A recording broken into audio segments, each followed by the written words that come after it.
Hey guys, it's Lewis, your USMLE coach here. I'm going to go over some drugs that are important.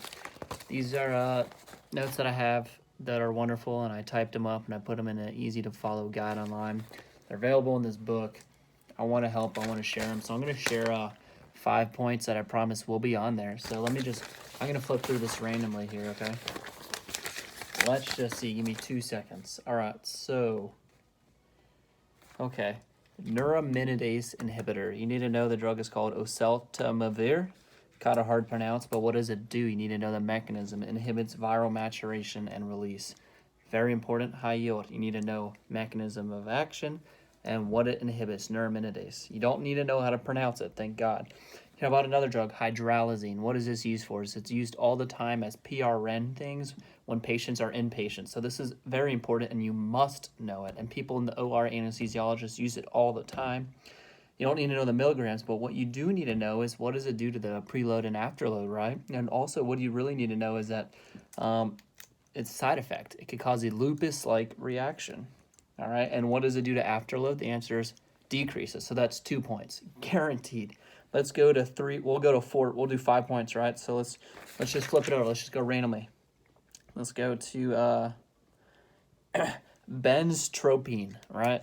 It treats Parkinson's, rigidity, and tremors. You need to know the mechanism of action, right? You must know that. Let's do another random one here. Octreotide treats acromegaly. Super high yield. That's 4. Let's do another one. Mu. What is mu? Mu opioid. It's an opioid receptor. What happens if the receptor gets triggered, right? It leads to potassium efflux. So what does that cause? If potassium leaves the cell. Hyperpolarize, okay? What drugs do this? Opioids, but no, what drugs, right? So what do they use in the hospital? What do they use in the OR in every single case when they intubate a patient? Fentanyl, or some kind of alfentanyl, sufentanil, remifentanil. It's usually fentanyl. So that's a must know. I'll give you one bonus one just because I'm a really nice person and have a ton of information. Thiazides, right? Diuretic. How does it work? Where does it work? DCT, right? Where does it work? And what does it do in regards to calcium? Increases calcium absorption, right? So it prevents stones such as calcium oxalate stones. Where does it work? It inhibits the sodium chloride co-transport. On what side? The apical side. All right, I'm done. It's enough. There's so much more of this. Don't miss out. Download it. I'm even more in here, right?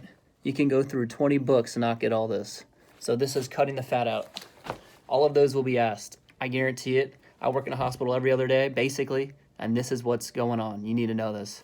Check out my website, www.highyieldtraining.com. I want to help. The material's great. More reviews are coming. Have a wonderful day, guys.